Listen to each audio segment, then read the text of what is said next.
I've just found a beautiful book with a story. The story of a girl called Francesca and her father, and the story of a trip, a long and dangerous voyage in search of her father. I think it's always difficult to know where a story should start. I think we should start with the father. He's the main character of our story. He's not mean. He's just too preoccupied with work, power, and wealth. Well, let's start at the very beginning. Well, now follow me. I shall tell you the story.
In a great crystal palace in the middle of the ocean, there lived a cruel wizard.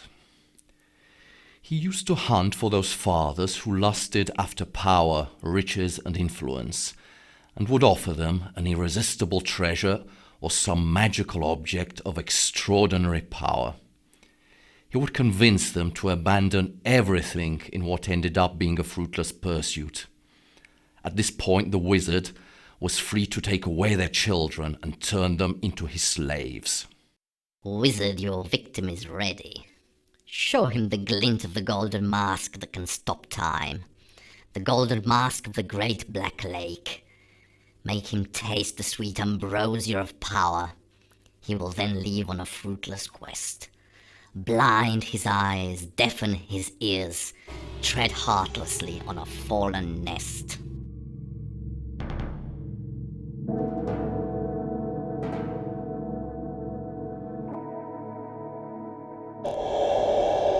I will offer you the golden mask that can arrest time. With it, you will control the world. Leave now. Find the island that no mortal has ever reached. There you shall find, in a hidden cave, the golden mask. Small price to pay. I shall get your soul.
A great vessel was built, both ship and submarine.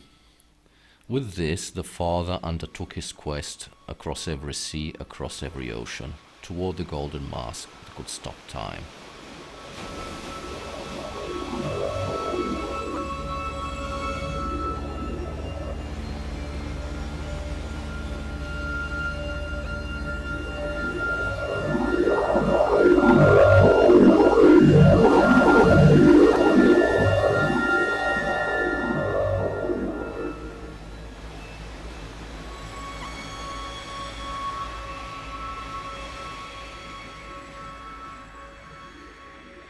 Look, O my wizard, seasons are passing. See how she hopes to see him appear, like love lost that has found its way. I rejoice to see her sad and lonely, waiting in vain day after day. Every child, you should know, has a good fairy watching over him. The fairies don't particularly like to interfere, and for most part let the children take care of themselves, but when things are especially serious, they rush to their aid. Fairies come in all shapes and sizes. They can be short or tall, thin or fat, young or old. Some are very strict, others are soft-hearted like grandmothers. Francesco's good fairy was rather clumsy, but very, very good-hearted.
So she's leaving in spite of all.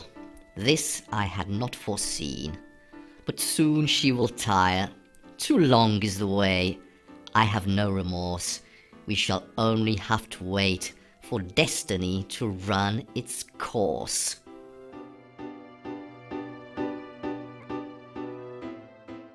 Francesca set out to find her father. She walked across fields, hills, and mountains. She saw both beautiful and frightening things. She met many animals and even elves and fairies. And all along the magic ring would show her the way.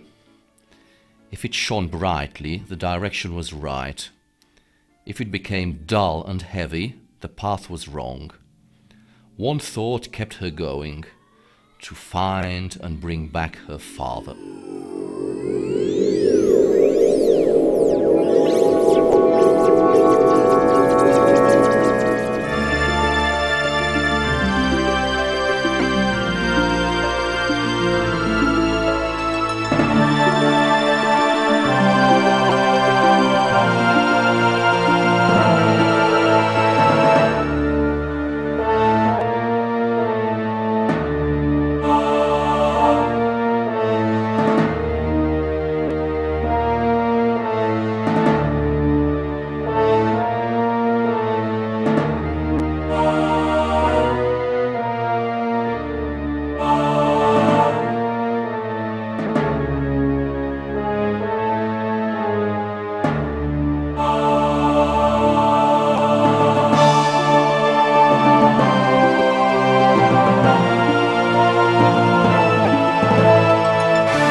Having crossed the great lagoon, Francesca arrived in the timeless valley.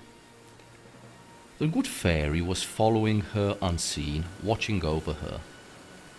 Here an old wise dinosaur showed Francesca the way to the castle of the forgotten knights, where for centuries the same battle had been raging, a battle no one can win or lose.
Having left the castle, Francesca started up the mountain, where she met a very old snake that had been looking for his misplaced spectacles for centuries. He was a snake of good disposition, and Francesca decided to help him. After a long while, they could still not find the glasses, but the thankful snake returned the favor and showed Francesca the way towards the Red Mountains. The Snow Queen, the snake told her, does not like adventurers and hunters invading her mountain. She will try and stop you, but when she realizes your heart is good, she will let you pass.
At last, Francesca arrived in the land of the talking sunflowers. The queen was moved by Francesca's story and allowed her to enter the magic valley, a place so happy and peaceful that it is very difficult to leave.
Wizard, you did not succeed. She does not surrender, nor does she waver. Dark omens like black crows pass in front of my eyes. You shall rise, ravage and destroy. Make her bow to our mighty rage.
I shall send you to your father traveling on the seven seas. Brave but in vain.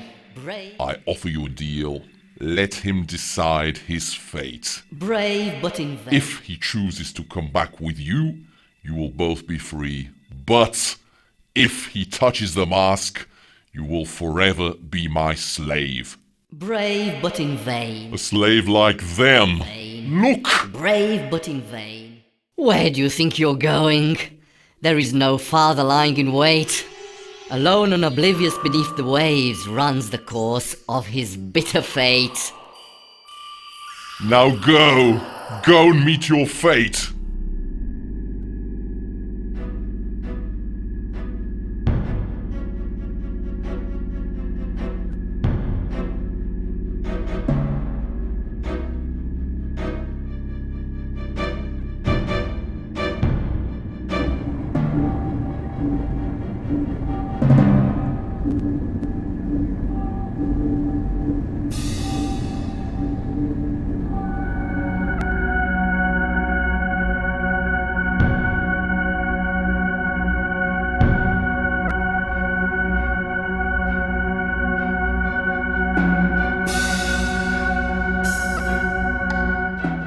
As the wizard had foretold, the father did not welcome Francesca.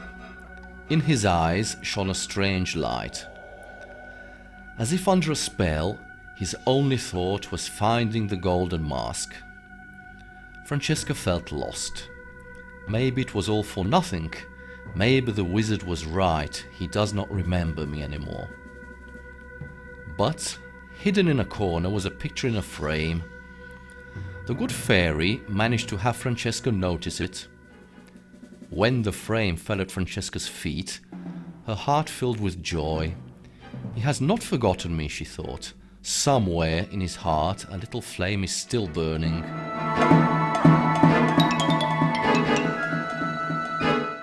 In spite of the heavy silence of the great dark ship, such was the joy of having found her father and the wonders of the underwater voyage, that Francesca completely forgot the wizard and the deal, the mask and the enslaved children. Life was a peaceful rosary of small daily chores, while the quest went on beneath the deep blue sea. Until one day, from the mysterious shadows of the ocean, there appeared an entrance to the cave, as the map had indicated. The Black Lake was near, the journey nearly at an end.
smiling for? Have you forgotten what lies in wait? Soon your father will touch the mask, and you will become a bronze ornament, slave forever to my will.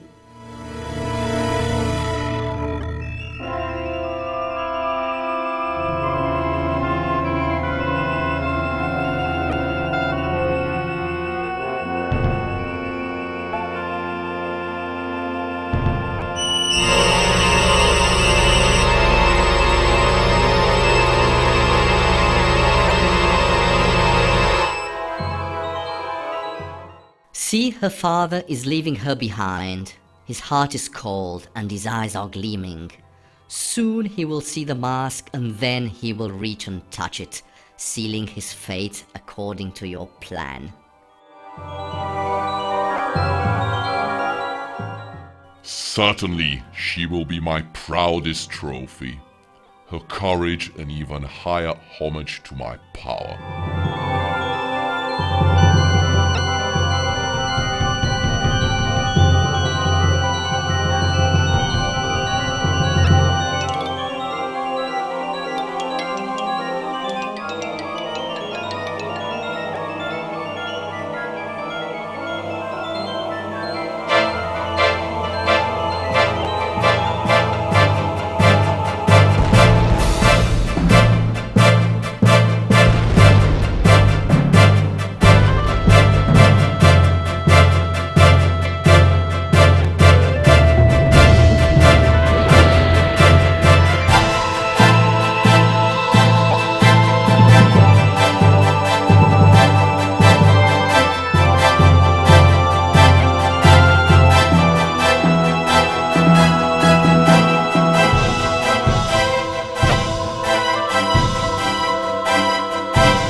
Ah, well, of course.